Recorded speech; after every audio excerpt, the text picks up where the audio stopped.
I still remember the exact sound my son made when the police officer read him his Miranda rights. It wasn't a scream. It wasn't even a shout. It was this small, choked noise, like something inside him had finally broken. "Mom, please," he whispered. I was going to pay it back. I looked at him across my dining room table, the same table where we'd shared countless Sunday dinners, where I'd helped him with his homework as a boy, where just 6 months earlier, he'd convinced me to sign papers that would change everything. I looked at my only child, and I said the words I'd practiced in my car that morning. "No, David, you weren't, but I'm getting ahead of myself. Let me start at the beginning, or at least where I thought the beginning was. Mother's Day, 2023. I was 69 years old, had been retired for 3 years after a 30-year career in real estate, and had been a widow for 5 years. My husband Harold had left me comfortable, not wealthy, but secure. The house was paid off. I had my retirement savings, Social Security, and the proceeds from selling my share of the real estate firm. I'd always been careful with money. Harold used to joke that I kept receipts for receipts. David showed up that Sunday with Tulips, my favorite, and his wife Denise, and their 2 kids, Emma, who was 16, and Jake, who was 12. We had brunch at that little bistro on Hawthorne Street in Portland, the one with the outdoor seating and the overpriced mimosas. It was perfect. Too perfect, I'd realize later. "Mom," David said, reaching across the table to take my hand. "I've been thinking." "You're getting older." He must have seen my face because he quickly added, "I don't mean it like that. I just mean you shouldn't have to stress about managing everything. The bills, the investments, the taxes. Let me help. Let me handle your finances so you can just enjoy your retirement." I should have seen it then. The way Denise wouldn't meet my eye, the way Emma looked up from her phone with an expression I couldn't quite read. But all I saw was my son, my boy, offering to take care of me the way I'd taken care of him his whole life. "That's sweet, honey," I said. "But I manage fine. I actually enjoy keeping track of things. You know me and my spreadsheets." I laughed. David laughed too, but it didn't reach his eyes. I know. It's just you're doing so much. What if something happened? What if you had a fall or got sick and nobody had access to pay your bills? I'd feel terrible if you were in the hospital and your electricity got shut off because nobody could get to your accounts. He painted such a vivid picture. Me, helpless in a hospital bed, bills piling up, the house falling into disrepair, and him, my responsible son, unable to help because I'd been too stubborn to plan ahead. "Let me just have limited power of attorney," he said. "Just for financial matters. You'd still have full control. It would just give me the ability to help if you needed it." Denise finally spoke up. "It's actually very common, Maggie. My mother did the same thing with my brother." Even Emma nodded, though she was back on her phone. 3 weeks later, I sat in David's friend's office, a lawyer named Marcus, who gave me a discount as a favor to Dave and signed the papers. Limited power of attorney for financial matters. David showed me where to sign, explaining each page quickly. "It's all standard stuff, Mom. This just means I can access your accounts if needed, sign checks, that kind of thing. You maintain primary control." I signed. God help me. I signed. The first month, nothing seemed different. Then, David called. "Mom, I'm looking at your utility bills. You're paying way too much. Let me switch you to a better plan. I'll need to access your checking account to set up the auto pay." That made sense. "Also, your investment portfolio is too conservative. You're losing money to inflation. I talked to a financial advisor, a real one, not just your guy at the bank, and he says we should move things around. I'll need to access your investment accounts to make the transfers." That made sense too. David had always been good with numbers. He'd had his own business, a consulting firm, for over a decade. What I didn't know, what I wouldn't know for another 5 months, was that David's consulting business had failed. Twice. He'd started over, taken out loans, invested in what he called sure things that had all fallen through. He owed $80,000 to various creditors. Denise, who'd gotten used to the lifestyle of a successful consultant's wife, was pressuring him. Their mortgage on the big house in Lake Oswego was killing them. Jake's private school tuition was due. Emma wanted to apply to expensive colleges. And there was my mother, sitting on over $400,000 in retirement savings, plus the house, plus my monthly income. I was, as David would later put it in his desperate apology, not using it anyway. I didn't notice at first. Why would I? I'd given him limited access for emergencies. My Social Security came in every month like clockwork. My bills were on autopay now. David had helped set that up. When I checked my checking account balance online, it looked fine. I didn't check my savings or investment accounts regularly. They were for the future, for emergencies, for Emma and Jake's inheritance someday. But Emma noticed. It was the last week of September, a Thursday afternoon. Emma showed up at my door with her laptop and a stack of papers. "Grandma," she said, "can you help me with my college financial aid forms? My guidance counselor says I need to report household assets, and I'm not sure what to put." Emma had always been sharp with numbers. She wanted to be an accountant, had already been accepted into a summer program at Portland State. We sat at my kitchen table, the same table where, 2 months later, David would cry and she pulled up the FAFSA website. "Okay, so I need your financial information too, since Mom and Dad listed you as a source of support on my pre-application," Emma said, typing. "Do you have your bank statements handy?" I pulled out my folder. I've always kept everything organized. Bank statements, investment statements, tax documents, all filed by month in labeled folders. Harold had teased me about it, but he'd also appreciated it every April. Emma opened my savings account statement and frowned. "Grandma, this says your balance is $127,000. I thought you had more saved than that?" "Well, honey, that's just the savings account. I have investment accounts too," and I stopped. $127,000? That seemed low. I pulled out my statement from March, before I'd given David the power of attorney. "Shirbawen Lodsen Mei Yen." "Grandma?" Emma's voice seemed far away. "Are you okay?" My hands were shaking as I opened my investment account statement. That morning, I'd received the quarterly statement in the mail. I hadn't opened it. Why would I? I never touched that money. It was just sitting there, growing, waiting. I opened it then.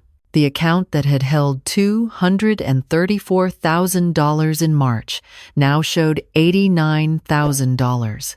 "There must be a mistake," I said. But even as I said it, I knew. I knew the way you know things you don't want to know, the way you feel rain before you see clouds. Emma was staring at her laptop screen. "Grandma, it shows regular transfers here. Wire transfers. $8,000 every month since June. To David Chen." David Chen. My son. Emma looked at me with those young, clear eyes, and I saw her trying to make it make sense. Did you lend Dad money?" "No," I said. My voice didn't sound like my voice. "No, I didn't." We sat there in silence.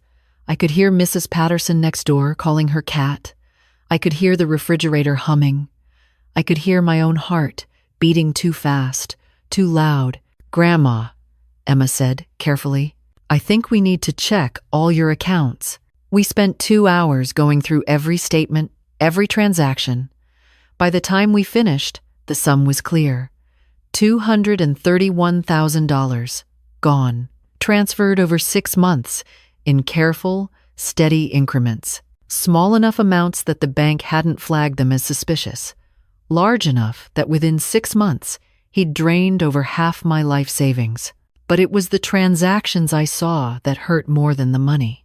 Mixed in with the $8,000 monthly consulting fees David had paid himself, there were others. $6,000 to Jake's private school, $3,500 to Nordstrom, $12,000 to Denise Chen for household expenses, $4,200 to Monarch Cove Resort. That one had a date I remembered: David and Denise's 20th anniversary trip to Mexico.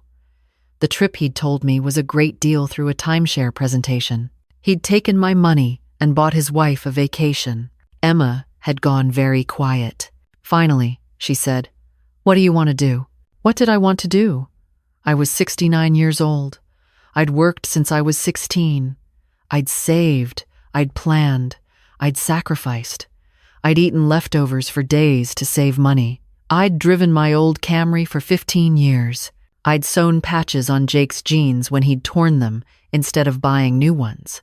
All so I could have security, so I could leave something for my grandchildren. And my son, my only child, the boy I'd raised alone after Harold died, had stolen it. Had looked me in the eye every Sunday dinner and stolen it. "I don't know," I said. But that wasn't true. I did know. I just didn't want to know it yet. Emma reached across the table and took my hand. "Grandma, my friend's grandmother went through something like this. She called a lawyer. She got help." "He's your father," I said. "I know." Emma's voice cracked. "But this isn't right." That night, after Emma left, I sat in my living room with a cup of tea I didn't drink and stared at my phone. I could call David. I could confront him. But something told me not to. Something told me to wait, to think, to plan. I'd always been good at planning. The next morning, I called my friend Lisa. We'd known each other since our kids were in elementary school together. She'd become a family law attorney after her divorce, and we'd stayed close. Over coffee at her office, I showed her everything. Lisa didn't say, "I'm sorry," or "This must be hard." She said, "Do you want to press charges?" "I don't know what I want," I admitted. "Okay, let's talk about what you can do." Lisa pulled out a legal pad. "First, we revoke the power of attorney. Immediately. Today, we also notify all your banks and investment firms that any previous authority is revoked and that David no longer has access. Won't he notice? Probably not right away. He's been taking the same amount monthly. He'll likely assume the next transfer just cleared. By the time he realizes something's wrong, you'll have legal protections in place." She paused. "Maggie, I have to tell you, this is elder financial abuse. In Oregon, it's a felony if the amount exceeds $1,000. Your son could go to prison. Prison. My David, in prison. The boy who'd cried when his hamster died. The boy who'd brought me flowers every Mother's Day. The man who'd stolen $231,000 from me? Let me think about it," I said. I thought about it for 3 weeks. During those weeks, I did other things too. I changed my will, making Emma and Jake the sole beneficiaries with the money held in a trust until they turned 25. I documented everything, every transaction, every transfer, every lie. I even went to the bank and got copies of the signature cards, where David's signature appeared next to mine as authorized agent. And I called David. "Mom, how are you?" He sounded so normal, so cheerful. "I'm well, honey. Listen, I've been thinking about buying an RV, for traveling. I found one I really like, but it's $75,000. Can you liquidate some of my investment accounts to cover it?" There was a pause, a long pause. "An RV, Mom? That's sudden. Are you sure?" "I'm 69 years old, David. If not now, when?" Another pause. Let me look at the accounts and call you back." He called back 3 hours later. "Mom, I'm looking at your portfolio, and honestly, now isn't a great time to pull that much out. The market's down, you'd be selling at a loss. Can you wait a few months?" "No," I said pleasantly. "I've already put a deposit down. I need the money by next Friday." I heard him breathing. "Mom, okay, let me see what I can do." 2 days later, $48,000 appeared in my checking account. A transfer from David's personal account. "I'm fronting you the money," he explained when he called. "We can settle up once the market recovers, and it makes more sense to liquidate." "That's so generous, sweetheart," I said. "But it's only $48,000. I need $75,000. "Right. Well, I don't have access to that much liquid capital right now, Mom. Business has been a little slow. I see. I paused. David, where did the $48,000 come from? What do you mean? I mean, if business has been slow, where did you get $48,000 in cash to lend me? Silence. David, Mom, look, I need to tell you something. His voice changed, got younger somehow, scared. I've been borrowing from your accounts, just temporarily, just to get through a rough patch. I was always going to pay it back, I swear. But business picked up, and I got the money now. See? I'm paying you back. How much did you borrow? It's complicated, Mom. Can we talk about this in person? How much? I don't know exactly. Maybe $180,000? But I'm getting it back to you, I promise. I hung up. Lisa had told me that if I wanted to press charges, I'd need evidence that David knew what he was doing was wrong, that he'd done it intentionally. A confession would be helpful. Emma had been sitting next to me, holding her phone, recording the entire conversation. The next Sunday, David came to my house. No Denise this time. No kids. Just my son, looking smaller somehow than he had on Mother's Day, his face pale and puffy. Mom, I can explain. Please do, I said. We sat at the kitchen table, and he did explain. The failed businesses, the loans, the pressure from Denise, the fear of losing everything, the rationalization that I didn't need the money, that I'd never even notice, that he was going to pay it back as soon as things turned around. It wasn't stealing, he insisted. You gave me access. You wanted me to manage your finances.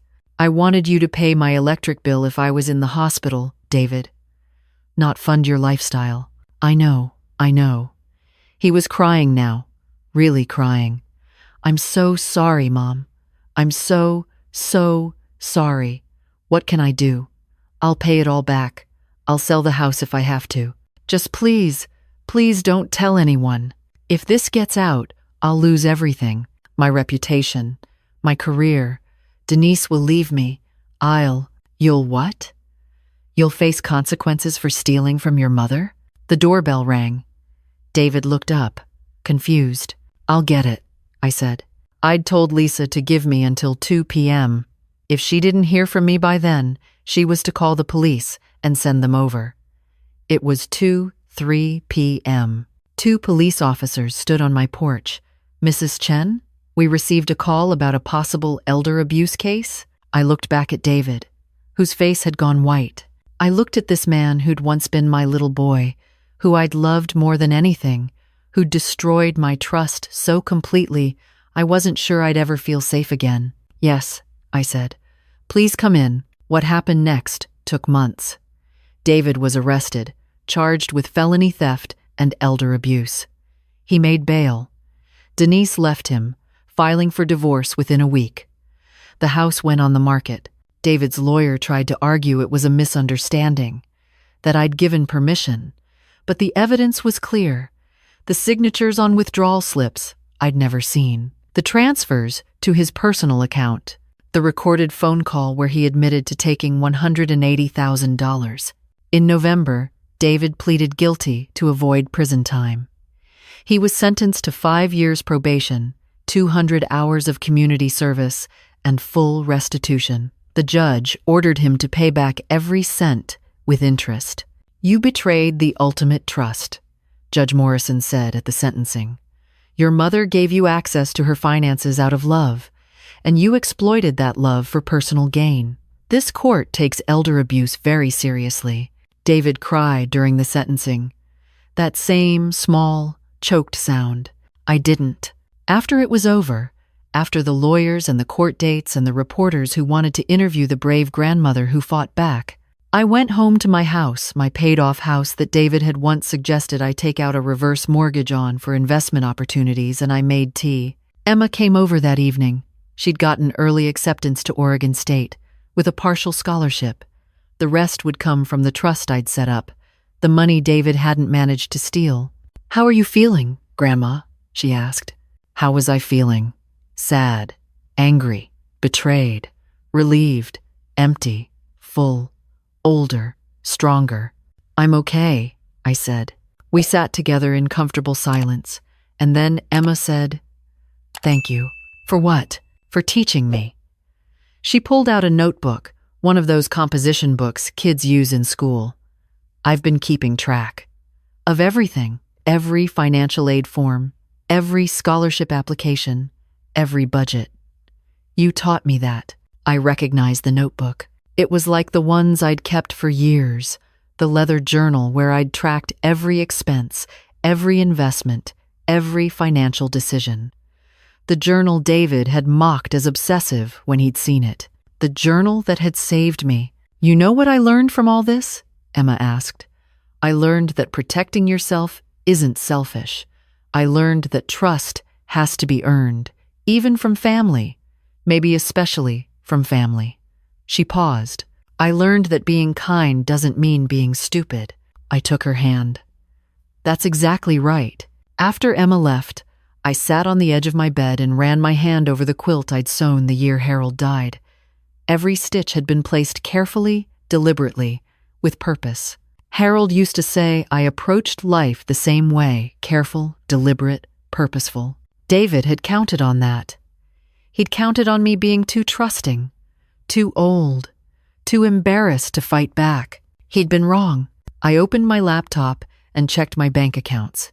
The restitution payments had started coming in $500 a month for the next 38 years, plus the $48,000 David had tried to repay. It would take decades to get it all back. I'd be over 100 years old when the last payment cleared, if I lived that long. But I would get it back, every cent. Because I'd protected myself. Because I'd found the courage to say no to my own child. Because I'd chosen justice over guilt. That night, I wrote in my journal, not the financial one, but the personal one I'd started after Harold died. I wrote, "Today I learned that it's never too late to stand up for yourself. That love doesn't mean letting someone destroy you. That being a good mother sometimes means holding your child accountable, even when it breaks your heart." Then I added one more line. I survived. Because I had. And I would. And if my story could help one other mother, one other grandmother, one other person who'd trusted the wrong person, if it could give them permission to protect themselves, to say no, to choose themselves, then maybe that was the real inheritance I could leave. Not money, not a house, but the knowledge that it's never too late to fight back. That's what I told the reporter who finally got me to agree to an interview. That's what I told the support group Lisa connected me with. That's what I would tell anyone who'd listen. Your safety matters more than keeping secrets. Your security matters more than protecting someone who hurt you. Your life matters more than someone else's comfort. Even if that someone is your child. Especially then. 3 months after the sentencing, I got a letter from David. He was in therapy, he wrote. He was working to understand why he'd done what he'd done. He hoped someday I could forgive him. I read the letter twice, then put it in a folder labeled David, Legal. Not because I was ready to forgive, not because I trusted him, but because I'd learned that documentation matters, evidence matters, protecting yourself matters. Maybe someday I'll forgive him, maybe not. But either way, I'll be okay. Because I chose myself, and that choice saved me.